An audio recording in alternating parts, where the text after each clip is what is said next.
शक्ति उनके पास है और हर चीज उनके वश में किया गया, हर चीज उनके वश में किया गया है ना। उन्हीं के बारे में हम लोग जानेंगे। और जब इसके पहले 4 पद को पढ़ा गया तो उसमें लिखा है कि जो सिंहासन पर बैठा था अर्थात पिता परमेश्वर, मैंने उसके दाहिने हाथ में एक पुस्तक देखी जो भीतर और बाहर लिखी हुई थी और वह 7 मुहर लगाकर बंद कर दी गई थी। 7 मुहर लगाकर बंद कर दी गई थी। तिजोरी में अगर ज्यादा ताला लगता है, इसका मतलब है तिजोरी के अंदर माल ज्यादा है। अगर तिजोरी खाली रहेगा, ताला नहीं लगाएगा। अगर ज्यादा है, पावरफुल चीज है, तो बार बार उसको लॉक किया जाएगा। अगर इस पुस्तक पर 7 बार मोहर से बंद है, 7 एक कंप्लीशन को दिखाता है, अगर 7 बार इस मोहर से बंद है, इसका मतलब है कि बहुत सारी ऐसी बातें हैं, बहुत सारी ऐसी न्याय की बातें हैं, बहुत सारी ऐसी भेद हैं जो प्रकट होने वाला है, जो अब तक गुप्त रखा गया था। अब तक गुप्त रखा गया था, वो सारी बातें प्रकट होने वाला है। और फिर मैंने एक बलवंत स्वर्गदूत को देखा जो ऊंचे शब्द से यह प्रचार करता था कि इस पुस्तक के खोलने और इसकी मोहर को तोड़ने के योग्य कौन है। कौन है? ये सारे जो है यूहन्ना जो प्रभु के सेवक हैं, वो इस दर्शन को देख रहे हैं। और एक बलवंत स्वर्गदूत है, इसका मतलब उससे भी नहीं खुलने वाला है ना। और वो कहता है कि कौन है जिसको खोल सकता है। और आगे पढ़ेंगे तो लिखा है कि ना स्वर्ग में, ना पृथ्वी पर, ना पृथ्वी के नीचे इस पुस्तक को खोलने या इस पर दृष्टि डालने के योग्य निकला। ना तो स्वर्ग में कोई ऐसा है जो उस पुस्तक के उस मोहर को खोल सकता है, ना पृथ्वी पर कोई ऐसा पाया गया जो उस मोहर को खोल सकता है, ना पृथ्वी के नीचे कोई ऐसा पाया गया जो उस मोहर को खोल सकता है। खोलना तो दूर कह रहा है, उस पर दृष्टि डालने के योग्य भी नहीं है। किसी ने कोशिश भी नहीं करी कि हम इस मोहर को खोल सकते हैं। किसी ने उधर देखने की भी कोशिश नहीं करी कि हम उसे खोल सकते हैं। मेरे प्रिय, मेरा कहना यह है कि प्रभु यीशु मसीह को छोड़ कोई ऐसा सामर्थी है ही नहीं जो उस अधिकार को अपने वश में कर सकता है। कोई नहीं, ऐसा सामर्थ्य हमारा प्रभु है। हम लोग ज्यादातर नजर कहां डगाए रहते हैं? क्रूस पर, जहां यीशु मसीह नग्नावस्था में थे और उनको मारा गया। ठीक है, वो बात सच है कि यीशु हमारे लिए वहां मारा गया। ठीक है कि यीशु मसीह वहां बिल्कुल नम्र और दीन अवस्था में है, एक शापित रूप में वहां पर अवस्था में है। लेकिन आज वो प्रभु ऐसे अवस्था में नहीं है। आज वो राजाओं का राजा है, आज वो प्रभुओं का प्रभु है, आज वो स्वर्ग में उस सिंहासन पर विराजमान ईश्वर है और सब कुछ उसके वश में किया गया है। सब कुछ उसके वश में किया गया। और इसीलिए मैं दोनों फिगर आपको दिखा रहा हूं। एक वो यीशु मसीह जो क्रूस पर हमारे लिए मारे गए थे, एक वो यीशु मसीह जो अब न्यायकर्ता बनकर पूरे सृष्टि का न्याय करने के लिए आने वाला है। चाहे पृथ्वी पर हो, चाहे स्वर्ग में हो, चाहे पृथ्वी के नीचे हो, चाहे कितनी भी सामर्थ्य हो, सबका न्याय अगर होगा तो हमारे प्रभु यीशु मसीह के द्वारा न्याय होगा। कोई नहीं बच सकता उसके हाथ से, कोई नहीं बच सकता, कोई नहीं बच सकता। दूसरी बात, सारी ऑथोरिटी को हमारे प्रभु के वश में कर दिया गया है। सारी ऑथोरिटी हमारे प्रभु के वश में कर दिया गया है। और ये देख करके कि कोई खोल नहीं सकता, कोई है ही नहीं खोलने वाला, यूहन्ना कहते हैं कि मैं फूट फूट कर रोने लगा कि अगर ये पुस्तक खोला नहीं जाएगा तो भेद प्रकट कैसे होगा। अगर ये पुस्तक खोला नहीं जाएगा तो न्यायी और अन्यायी का कैसे फैसला होगा। अगर ये पुस्तक खोला नहीं जाएगा तो उन दुर्दांतों का क्या होगा। दुर्दांत समझते हैं ना, राक्षसों का क्या होगा, जो मानवता को तार तार करने पर लगे हुए हैं, उन राक्षसों का क्या होगा, कैसे फैसला होगा। मुश्किल है। वो रोने लगा। तब उन प्राचीनों में से एक ने मुझसे कहा, मत रो। क्या कहा? मत रो, देख यहूदा के गोत्र का एक सिंह, यहूदा के गोत्र का एक सिंह जो दाऊद का मूल है, उस पुस्तक के खोलने और उसकी 7 मोहरों के तोड़ने के लिए जयवंत हुआ है। कौन है यहूदा के गोत्र का सिंह, कौन है दाऊद का वो जड़, वो मूल, वो हमारा प्रभु यीशु मसीह है, जो जयवंत हुआ है उस मोहरे को खोलने के लिए। और मैंने उस सिंहासन और चारों प्राणियों और उन प्राचीनों के बीच में मानो वध किया हुआ मेमना खड़ा देखा। उसके 7 सिंह और 7 आंखें थी। ये परमेश्वर की 7 आत्माएं हैं जो सारी पृथ्वी पर भेजी गई है, सारी पृथ्वी पर भेजी। आज मतलब पूरे पृथ्वी को कंट्रोल करने वाला, पूरे मानव जाति को कंट्रोल करने वाला कोई और नहीं बल्कि हमारा प्रभु यीशु मसीह है। हमारा पिता परमेश्वर है जो हर चीज को क्या करता है, कंट्रोल करता है। वचन कहता है, प्रभु यीशु ने कहा, मैं खोए हुए को ढूंढने आया हूं। क्या करने आया हूं? खोए हुए को। जब हम यीशु को नहीं जानते थे मेरे प्रिय, हम सब जानते हैं ईश्वरों को ढूंढने के लिए हम जाया करते थे। सही बोल रहा हूं मैं? जब हम प्रभु यीशु को नहीं जानते थे तब हम ईश्वरों को ढूंढने के लिए जाया करते थे। कहां मिल जाएंगे, कहां मिलेंगे? जहां भी जाते थे हम जाते थे, ढूंढने जाते थे। लेकिन परमेश्वर का वचन कहता है कि हमारा प्रभु हमें ढूंढता है। हम जो खो गए थे, हम जो पिता परमेश्वर से बिछुड़ गए थे, हम जो अपने अपने मार्ग ले लिए थे, हम जो परमेश्वर से बलवा किया था, हमें हमारा प्रभु ढूंढ करके अपने खतों में इकट्ठा करता है। कितनी अद्भुत बात है, कितनी अद्भुत बात है। वो परमेश्वर हमें ढूंढता है। और इफिसियों में पौलुस कहते हैं कि सब कुछ उसके पांव तले कर दिया, उसे सब वस्तुओं पर शिरोमणि ठहराकर कलीसिया को दे दिया, और यह उसकी देह है और उसी की परिपूर्णता है जो सब में और सब कुछ पूर्ण करता है। यीशु मसीह जब क्रूस पर चढ़ाए गए और वो मारे गए वहां पर, कितनी अद्भुत बात है। जब वो क्रूस पर है, राह चलते हुए लोग भी मजाक उड़ा रहे, राह चलते हुए लोग भी मजाक उड़ा रहे। खुद को मसीहा कहता है, मुर्दों को जिंदा करता है, खुद को उतार के दिखाए तब हम जाने तू मसीहा। और भी पता नहीं क्या क्या सारी बातें तो बाइबल में नहीं लिखी है, लेकिन ठट्ठा भी उड़ाया, मजाक भी उड़ाया, सब कुछ। और सब कुछ प्रभु यीशु सहते रहे, सब कुछ सहते रहे। लेकिन मेरे प्रिय, इसी प्रकाशित वाक्य को जब आगे पढ़ेंगे तो वहां लिखा हुआ है कि ये पृथ्वी उसके सामने से ऐसे भाग जाएगी, ऐसे सड़क जाएगी सिंहासन के सामने से, जैसे मानो कुछ था ही नहीं। क्योंकि वो जो उस हालत में क्रूस पर थे, अब वही प्रभु यीशु, जब प्रकाशित वाक्य 1 अध्याय को पढ़ते तो वहां पे उनके बारे में बताया हुआ कि कैसे हैं वो अब सर्व सामर्थी होकर, सर्व पराक्रमी होकर, सबका न्यायी होकर के आज जो हमारे सामने है, आज जो हमारे सामने है, हमारे साथ साथ रहता है वो परमेश्वर, वो प्रभु यीशु मसीह। सब कुछ उसके पैरों के तले कर दिया, सब कुछ। किसी को बीमारी है, प्रार्थना करते ठीक हो जाता है। किसी को दुष्टात्मा पकड़ लेता है, प्रार्थना करते ठीक हो जाता है। और जिंदगी की हजारों लाखों परेशानियां हमारे जीवन में आता है, लेकिन सिर्फ प्रार्थना मात्र से ही प्रभु हमारा उसको क्या करता है, हमारे जीवन से दूर कर देता है, छुड़ा देता है। हमें इधर उधर भटकने की जरूरत नहीं पड़ती, कभी वहां जाओ कभी वहां जाओ कभी वहां जाओ की जरूरत नहीं पड़ती, क्योंकि हमारा प्रभु सर्व सामर्थी है। वो प्रभुओं का प्रभु है, वो राजाओं का राजा है, वो दुष्ट के ऊपर भी प्रभुता करने वाला हमारा प्रभु है। और प्रभुता करता है, प्रभुता करता है। ऐसा सामर्थी वो प्रभु है। हर चीज उसके पैरों के नीचे कर दिया गया है। कितनी हमारे लिए अद्भुत और खुशी की बात है, कितनी अद्भुत और खुशी की बात है कि हम एक ऐसे ईश्वर की आराधना करते हैं, एक ऐसे ईश्वर की साधना करते हैं जो ईश्वर जीवित है, हमारे साथ रहता है, पराक्रमी है, सर्वशक्तिमान है, सनातन है। हम एक ऐसे ईश्वर की क्या करते हैं, साधना करते हैं, आराधना करते हैं। लास्ट बात जो है, हमारा प्रभु यीशु मसीह इस योग्य है कि हम उसकी महिमा वैसे ही करते हैं जैसे पिता की महिमा होती है। जैसे पिता की महिमा।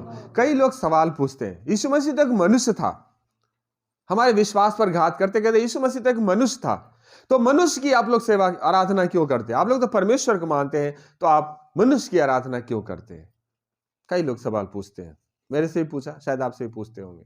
अगर आप एक ईश्वर को मानते हैं तो फिर यीशु की आराधना क्यों करते हैं? यीशु के भजन क्यों गाते हैं? आप में से भी कईयों के सवाल हो सकते हैं। पौलुस कहते हैं, Christ Jesus is the visible form of invisible God. अदृश्य परमेश्वर का दृश्य रूप हमारा प्रभु यीशु मसीह है। जो परमेश्वर दिखता नहीं, जिसकी उपस्थिति में मनुष्य जा नहीं सकता, उस परमेश्वर का दिखने वाला रूप, वो परमेश्वर मनुष्यों के बीच में रहने वाले रूप में अगर है, तो वो हमारा प्रभु यीशु मसीह है, जो आदि से लेकर अब तक। ये नहीं कि हमारा प्रभु यीशु मसीह 2000 साल पहले आया, क्रूस पर मारा गया, उनकी कहानी वहीं खत्म हो गई, ऐसा नहीं है। पिता परमेश्वर के साथ साथ पुत्र थे। जब कुछ नहीं था तब हमारा प्रभु यीशु मसीह थे। वही मूसा को भी दर्शन दिया और वही आगे भी सबको संभालते हुए आया, और आज भी है, आज भी हमारे साथ रहते हो। अगर माइंड में ये चल रहा हो कि यीशु मसीह 2000 साल पहले आया, 2000 साल पहले से वो तो शरीर में आया 2000 साल पहले, वो तो युगानुयुग एक समान रहने वाला ईश्वर है। वो सनातन प्रभु है, वो सनातन प्रभु है, वो हमेशा हमेशा का प्रभु है। और 8 से 14 में इस बात को देखेंगे, लिखा है, जब उसने पुस्तक ले ली तो वे चारों प्राणी और 2400 प्राचीन उस मेमने के सामने गिर पड़े। मेरे प्रिय, अगर आपको याद हो, इसी चौथे अध्याय में, प्रकाशित वाक्य के चौथे अध्याय में, जो पिछले बार हमने पिछले संडे को देखा था, कि परमेश्वर के सिंहासन के सामने ये चारों प्राणी और 24 प्राचीन अपने अपने मुकुट रख के दंडवत किया। और यहां क्या लिखा है? वो चारों प्राणी और 2400 प्राचीन उस मेमने के सामने गिर पड़े। ये मेमना कौन है? वही प्रभु यीशु मसीह है। और हर एक के हाथ में वीणा और धूप से भरे हुए सोने के कटोरे थे। ये तो पवित्र लोगों की प्रार्थनाएं हैं। उन लोगों ने जो हमारी प्रार्थनाएं होती है, पृथ्वी पर जो लोग प्रार्थना करते हैं, वो प्रार्थना लेकर उनकी आराधना करने के लिए उनके सामने उपस्थित हो गए। उसके सामने क्या हो गए? उपस्थित हो गए। और वे एक नया गीत गाने लगे कि तू इस पुस्तक के लेने और इसकी मुहरे को खोलने के योग्य है, क्योंकि तूने बद्ध होकर अपने लहू से, ध्यान सुनिएगा, अपने लहू से हर एक कुल और भाषा और लोग और जाति में से परमेश्वर के लिए लोगों को मोल लिया है। परमेश्वर के लिए लोगों को मोल लिया है। मेरे प्रिय, हम लोग खरीदे गए लोग हैं।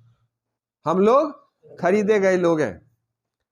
आपने सब्जी खरीदा होगा, आपने कपड़े खरीदे होंगे, आपने और भी बहुत सारी चीज खरीदा होगा। जब आप कोई चीज खरीदने जाते हैं तो एक ही बार में देख कर नहीं खरीदते, 8-10 जगह जाते हैं, 8-10 तरह की चीज को चेक करते हैं, और फिर उनमें से छांट करके आप जो आपको सही लगता है वो चीज आप खरीदते हैं। और अगर चीज बहुत सही लगता है तो पैसों को नहीं देखते, वो चीज चाहिए तो चाहिए। प्रभु यीशु मसीह क्रूस पर अपना लहू दे करके हम सबको खरीदा है। नहीं तो हमारे मोहल्ले में, हमारे गांव में, हम जिस शहर में रहते हैं, लाखों लोग हैं। लाखों लोगों को क्यों नहीं खरीदा? हमें ही क्यों खरीदा? क्या ये हमारे खुद के लिए गर्व की बात नहीं है कि हमें उतने लोगों में से प्रभु यीशु मसीह ने अपने लहू दे करके हमें खरीदा है? किसके लिए खरीदा है? पिता परमेश्वर के लिए खरीदा है। और कहां कहां से खरीदा गया? हर एक कुल से, हर एक भाषा से और लोग से और जाति से। आप अगर यहां बैठे हुए हैं तो यह मत सोचना कि मेरे जीवन में भूत था इसलिए हम बैठे हैं, मेरे जीवन में बीमारी थी इसलिए बैठे हुए हैं, मेरे जीवन में परेशानी थी इसलिए बैठे हैं। वो तो एक रास्ता है, वो तो एक रास्ता है। भूख लगती है तभी तो हम सब्जी खरीदने जाते हैं ना, या राशन लेने जाते हैं ना।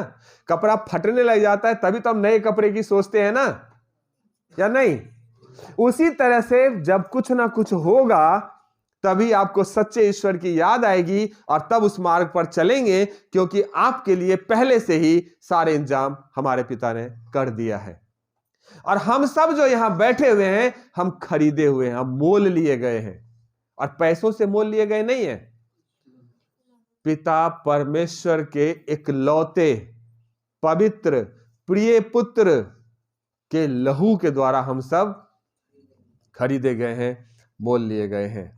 ये अपने आप में एक बहुत बड़ी बात है, बहुत बड़ी बात है। और कहता है ना, ये है कि हमारे प्रभु और परमेश्वर की महिमा, आदर और सामर्थ्य के योग्य है, क्योंकि तू ही ने सब वस्तुएं सृजी और वे तेरी ही इच्छा से सृजी गई।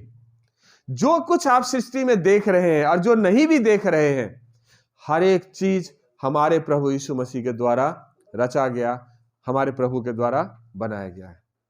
पिता परमेश्वर ने बोला, उनके मुंह से शब्द निकला और उन्हीं शब्द से सब कुछ रचा गया, और वही शब्द देहधारी हुआ और हमारे बीच में डेरा किया। वही शब्द देहधारी हुआ जो रचा गया है, और उन्हें हमारे परमेश्वर के लिए एक राज्य और याजक बनाया, और वे पृथ्वी पर राज्य करते हैं। पृथ्वी पर क्या करते हैं? राज्य। हमें चुन करके, दास और दासी तो हम परमेश्वर के हैं ही, लेकिन संसार में होते हैं ना, जैसे गाय भैंस को खरीद लिया और अपने मर्जी से किया, ऐसा नहीं है।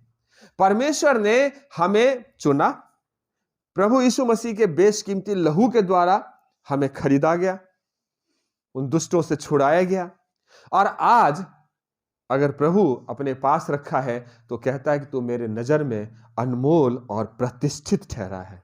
तू मेरे नजर में अनमोल और प्रतिष्ठित ठहरा। उसने हमें याजक बनाया है, हमारे लिए एक राज्य को रखा है। पतरस कहते हैं तुम याजकों का समाज, राज पदधारी याजकों के समाज हो। राज पदधारी याजकों का समाज। हम उस परमेश्वर के निज प्रजा हैं जिन्होंने बेशकीमती लहू के द्वारा हम सबको खरीदा है और राज्य करने के लिए खरीदा है। कभी जब शैतान को आप डांटते हैं तो क्या गिड़गिड़ाते? बाबूजी मान जाओ बोलते हैं उसको? क्या बोलते हैं? दुष्ट, हम तुझे यीशु के नाम से आज्ञा देते, निकल यहां से। क्यों? क्योंकि वी हैव पावर, हमारे पास अधिकार है, हमारे पास ऑथोरिटी है, हम याजक हैं, और हमारी बात को मानता है, हमारी बात को। और इसीलिए दुष्टों के राज्य पीछे हटता जाता है और परमेश्वर का राज्य बढ़ता जाता है, बढ़ता जाता है और बढ़ता ही रहेगा। एक कहावत है, शत्रु के टीम में अगर हलचल मच जाए, परेशानियां बढ़ जाए, तो आधी जंग तो हम यूं ही जीत गए, आधी थोड़ा सा बच गया।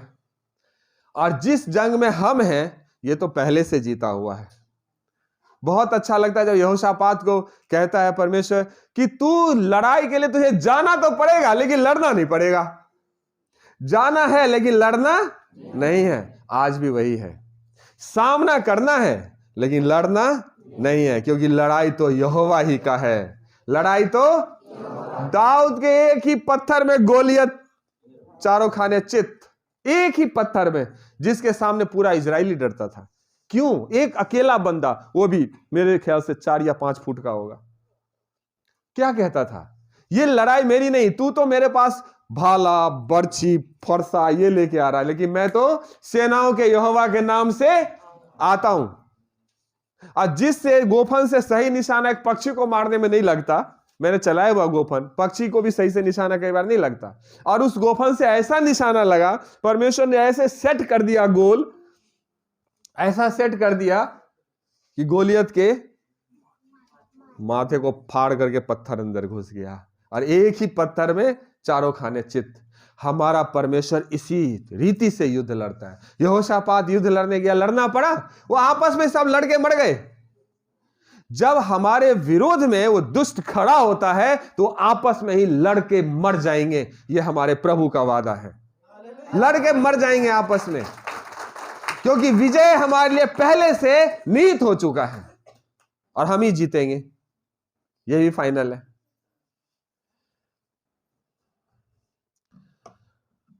पतरस कहता है, क्योंकि जब तुम जानते थे कि तुम्हारा निकम्मा चाल चलन जो तुम्हारे बाप दादाओं से चला आता है, उससे तुम्हारा छुटकारा चांदी सोने या नाशवान वस्तुओं के द्वारा नहीं हुआ। चांदी सोने या नाशवान वस्तुओं के द्वारा नहीं हुआ। कैसे हुआ? पर निर्दोष और निष्कलंक मेमने अर्थात मसीह के बहुमूल्य लहू के द्वारा हमारा छुटकारा हुआ है। हमारा छुटकारा कैसे हुआ है? मसीह के बहुमूल्य लहू के द्वारा। आज दुष्टों का हमारे जीवन में 1% का 1% भी भाग हमारे जीवन में उसका कोई हिस्सा नहीं है। वो हमारा शत्रु है, उसको घुड़कना है, भगाना है, लठ उठा के नहीं बजाना है। एक अधिकारी डंडा नहीं चलाता, जुबान से बात करता है, वो आज्ञा देता है और उसकी आज्ञा का पालन होता है। हमें वही करना है, लेकिन दृढ़ता से खड़ा होना है हमें अपने प्रभु के साथ, क्योंकि वो प्रभु हमारे साथ है। हमें दृढ़ता से आगे बढ़ना है, हमें खुद को मजबूत करना है, क्योंकि हम एक ऐसे लड़ाई में हैं जहां हमें विजय पहले से दे दी गई है। पहले से हमें विजय दे दी गई है, मिल गया है ना। और वो प्रभु जब हमारे साथ है, परमेश्वर का वचन कहता है 11 पद में, जब मैंने देखा तो उस सिंहासन, उस प्राणियों और उन प्राचीनों के चारों ओर बहुत से स्वर्गदूत का शब्द सुना, जिनकी गिनती लाखों करोड़ों की थी। हालेलुया। लाखों करोड़ों स्वर्गदूत, 24 प्राचीन, 4 प्राणी, सब के सब हमारे प्रभु के सामने दंडवत कर रहे हैं, उनकी महिमा कर रहे हैं, उनकी बड़ाई कर रहे हैं। संसार वाले उस यीशु को जानते हैं जो क्रूस पर मर गया, लेकिन हम एज ए विश्वासी उस यीशु को भी हमें जानने की जरूरत है जो आज राजाओं का राजा है, प्रभुओं का प्रभु है, जिसे लाखों करोड़ों स्वर्गदूत दंडवत करता है, जिसके हाथ में सारे अधिकार दे दिए गए हैं। उसी यीशु के तरफ हमें नजर लगाना है। जो बीत गई वो बाद गई, जो आने वाला है उसकी खोज में रहो, उसको देखो, उसको निहारो। मूसा कहता है इजरायलियों को, जब तुम अपने सामने बड़ी भीड़ और लंबे लंबी लोगों को देखना, बड़ी जाति को देखना, तो डर मत जाना, क्योंकि तेरा परमेश्वर तेरे साथ खड़ा रहता है। तेरा परमेश्वर तेरे साथ खड़ा रहता है। जो स्वर्ग में और पृथ्वी पर और जो पृथ्वी के नीचे है, वे सब यीशु के नाम पर घुटने टेकेंगे। जो स्वर्ग में है, जो पृथ्वी पर है और जो पृथ्वी के नीचे है। मेरे प्रिय, समय आ रहा है, एक समय ऐसा आएगा, अगर बाइबल को आप सही से पढ़ें तो हर बात बिल्कुल स्पष्ट है। आपको इधर उधर भटकने की और सोचने की जरूरत नहीं पड़ेगी। बहुत जल्दी पूरी दुनिया उसके चरणों में आ जाएगा, उसके कदमों में झुक जाएगा। वो रास्ता खुल रहा है, वो सब कुछ होगा। और उस अद्वैत परमेश्वर हमारे उद्धारकर्ता की महिमा, गौरव, पराक्रम और अधिकार और हमारे प्रभु यीशु मसीह के द्वारा जैसा सनातन काल से है, अब भी हो और युगानुयुग होती रहे, युगानुयुग होती रहे। क्योंकि जब उनकी महिमा होती, बार बार इसमें लिखा हुआ है, बध किया हुआ मेमना, बध किया हुआ मेमना, बध। कौन सा मेमना बध हुआ? कौन सा मेमना बध हुआ? एक ही तो मेमना है जो 2022 साल पहले, 23 साल पहले बध हुआ, लिखा है। और ये जब सब लाखों स्वर्गदूत वहां खड़े हुए, तो वचन कहता है कि वे ऊंचे शब्द से कहते थे कि बध किया हुआ मेमना ही सामर्थ, धन, ज्ञान, शक्ति, आदर, महिमा और धन्यवाद के योग्य है। ध्यान सुनिए, वही बध किया हुआ मेमना किस किस चीज के? सामर्थ अर्थात पावर, धन अर्थात जो धन के पीछे दुनिया दीवाना है वो, ज्ञान, बुद्धि, शक्ति, आदर और महिमा और धन्यवाद के योग्य है। हर चीज हमारे प्रभु यीशु मसीह के हाथ में कर दिया गया, हर चीज हमारे प्रभु यीशु मसीह के हाथ में कर दिया है। और उस अद्वैत सामर्थी सनातन प्रभु का जो युगानुयुग एक सा रहता है, हमें उस पर क्या रखना है? भरोसा रखना है।